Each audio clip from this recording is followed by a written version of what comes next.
what is going on? What is life really about? Mm-hmm. It has to be about some of the things that we do in life. We have to make money. We have to live. We have to provide. But how do I bring the experience into more of an alignment that it's more sustainable? Mm-hmm. That I'm not just chasing a dollar. Yeah. I'm actually creating an experience. I'm not just saying that I'm going to be happy at the end of achieving certain things. Yeah. Which often doesn't really happen because then we set our sights further out. Yep. Right.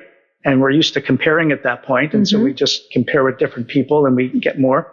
But how can I bring a more satisfying experience in balance? What does it look like? Yeah. And how do I get there? And that was the beginning of my journey. Hello and welcome to Pathways Unleashed, a special edition of Pathways with Amber Stitt.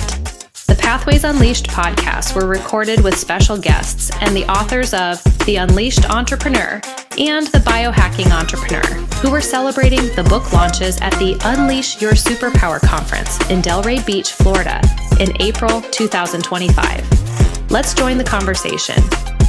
You brought your book. Okay, Steven has his book. We're going to talk about it today, and I didn't have the cover in front of me, so I'm so excited about that. Good. Come on in. Well, you can put it in front of you. We can showcase it. Okay.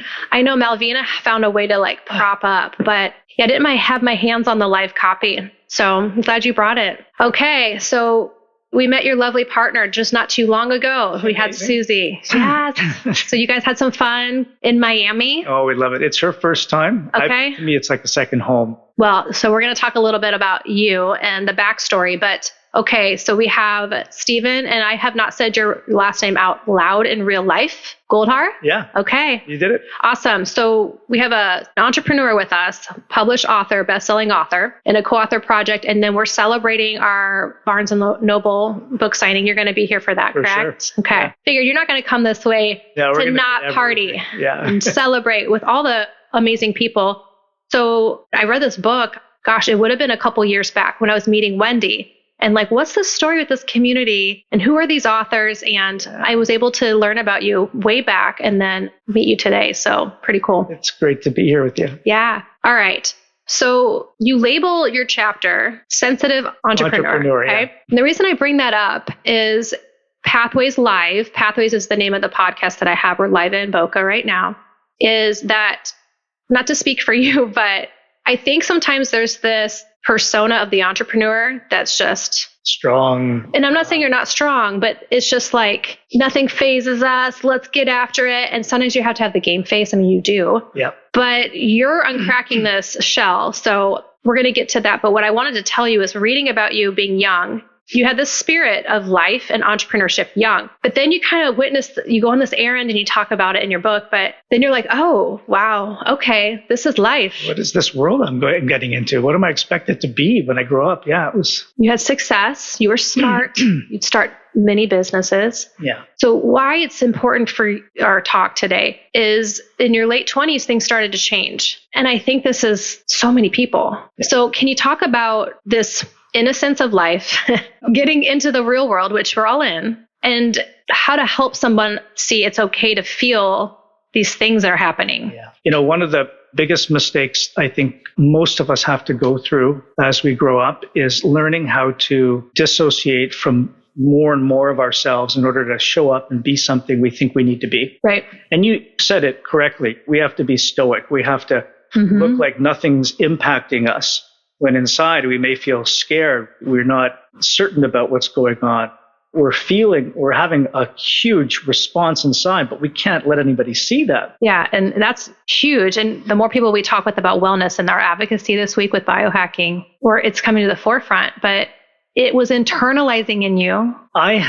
Because I'm highly sensitive, there are 20% of the population who come into this world wired slightly differently so that those impacts are felt deeper. Okay. We have a lot of gifts. We're really creative in ways. We process deeply. We can take a lot of information and do some wonderful things with them. But the other side is that when something's not going right, we feel it and it impacts us even more. So I was forced to reconcile with that in ways that not everybody has to. Everybody feels the disconnection. Sure. Say, I'm not going to be this way, I'm going to be this way, and I'm going to show up for the world so that I'm successful and people want to count on me and work with me. Provide financials. But I'm going to sort of take this other set of experiences and I'm going to put them aside. And there's a cost to that. And that's what we don't learn. And the cost builds up over time. We are spiritual beings in a physical body. There's an energetic quality to us. And so imagine we're having a certain experience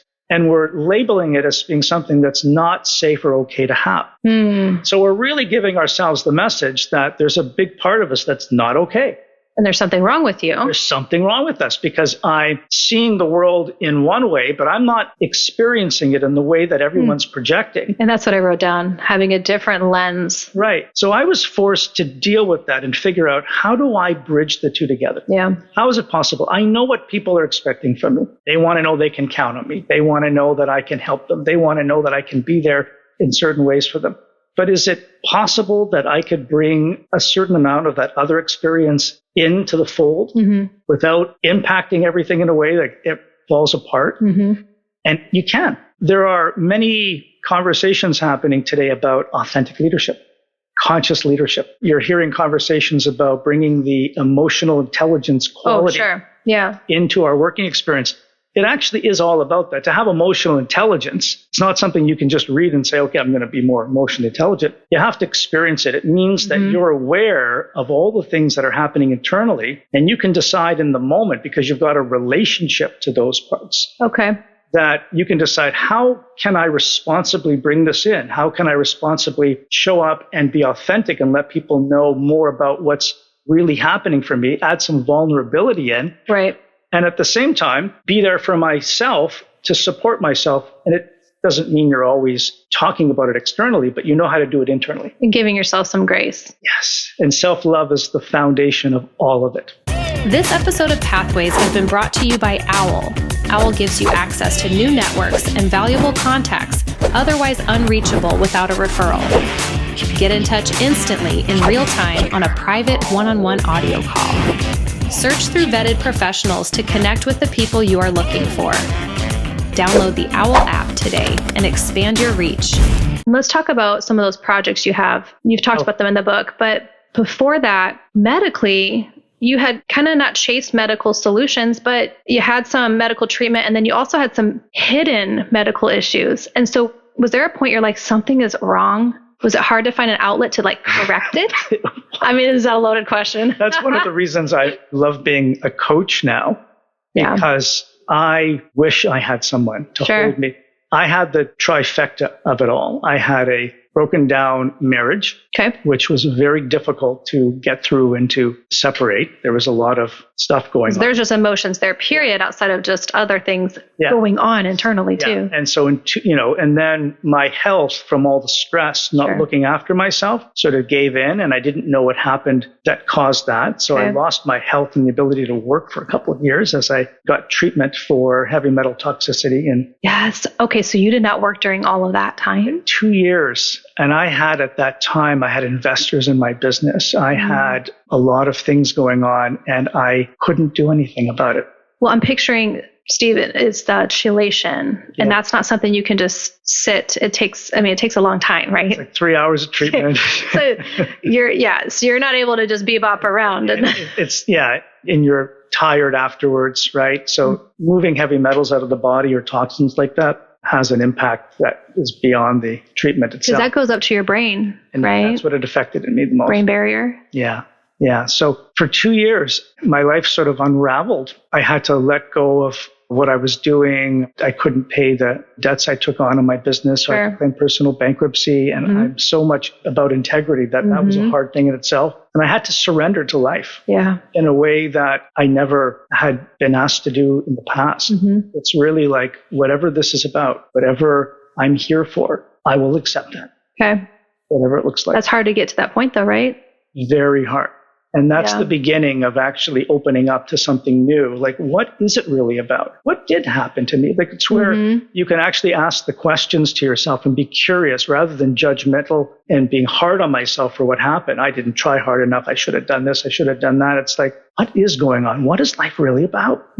It has to be about some of the things that we do in life. We have to make money. We have to live. We have to provide. But how do I bring the experience into more of an alignment that it's more sustainable? That I'm not just chasing a dollar. Yeah. I'm actually creating an experience. I'm not just saying that I'm going to be happy at the end of achieving certain things. Yeah. Which often doesn't really happen because then we set our sights further out. Yep. Right. And we're used to comparing at that point. And so we just compare with different people and we get more. But how can I bring a more satisfying experience in balance? What does it look like? Yeah. And how do I get there? And that was the beginning of my journey, the next journey.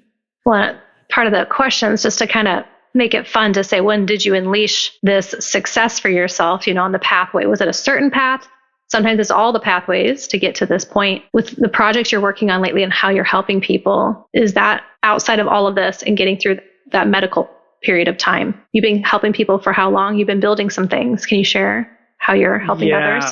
So I had the fortune of being connected to a therapist in Miami, Rachel Levy, who had created sort of like almost channeled. It's so profound, the body of work that came out of her. And it's called healthylove. And it's a program for emotional relational education. Okay.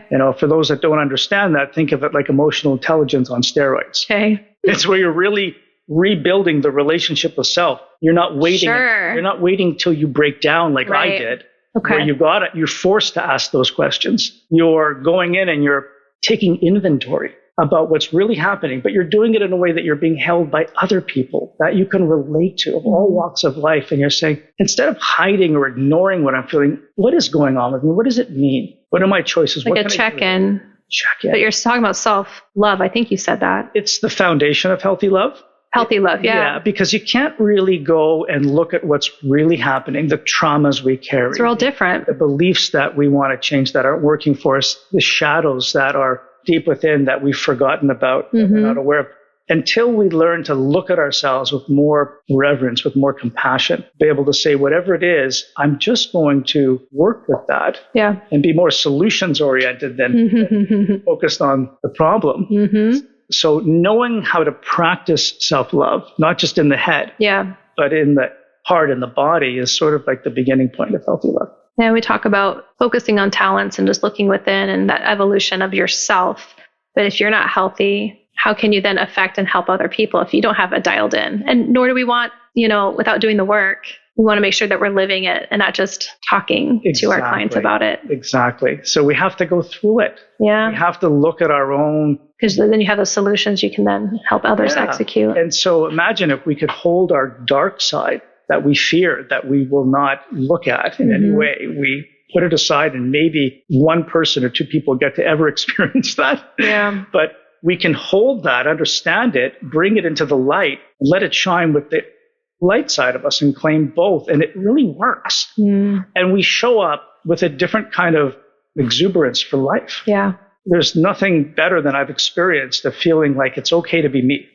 I could come here. I didn't even, prepare to talk. I used to prepare for everything because I thought I have to be perfect. I have to show up in the way that I've expected. There's a common denominator with our guests.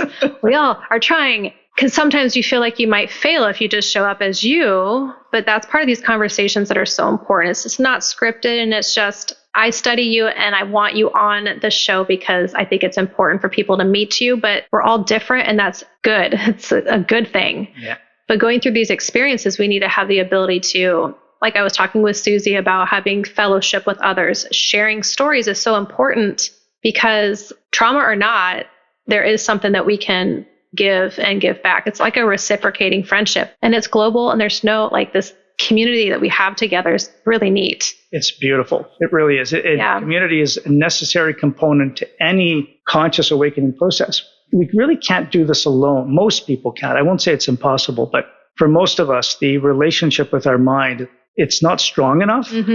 We will just get overtaken by whatever's happening and become it. And there's no distance. And one of the fortunate things that happened on my way back up, sort of like these miracles in life, we also have to understand how that happens. But that's a whole other conversation about noticing and knowing how to flow with life better. But when I surrendered, for the first time I ever prayed, I wasn't a big believer in religion or God or anything, but when the pain gets so great and I cannot see any hope, like how is this going to change? And I'd say, if there is a God, I promised, if you help me get out of this pain, I will show up in whatever way that you need me to be. Full surrender. Yeah. And it was 2 weeks later that I got a call from someone who I'd known, who knew my background in digital marketing and a pioneer in that field. And he put together a program for Eckhart Tolle. Well, that's what I was wondering. After all of this, in your late 20s, 30s, going through this stuff, it was your network. You had met a lot of people in a previous life. Yeah. Hundreds. Yeah. And so this was one of those people. And it's just amazing how quickly. And they said, we need someone like you to help us launch our new digital platform for Eckhart. And so when I met him, I just connected so well with the man. I ended up spending a lot of time helping him with his company. Yeah. But that gave me an in to start to understand this other side of life, to be what he calls more present with it, which I still didn't quite understand at the time looking back. I mean, I understood it from a head perspective. Well, let's talk about that, because it's like, you got to give ourselves some grace. And sometimes things don't make sense. And that's okay, because the stories like yours, there was this foundational seed that was planted so far back. Yeah. And then if we're not showing up with who we are, then how does anyone know what we're really great at? Yeah. And then here you go, having an opportunity. How am I going to figure this out? And then here comes an opportunity. Now, you did surrender, though. I did. And then opportunities are coming. They do. And I find that in the moments of surrender, these miracles appear. So I really do believe, from experience, as I went to university, I got a degree in molecular biology. Oh my goodness. I'm a scientist in my head. Okay. It's hard for people who think that way to believe in anything that we cannot experience with the five senses. Sure. So, but believe me, there's a path for people like us to get there. And it requires some of the foundational work in healthy love to be able to hone in and own the feelings that we feel more.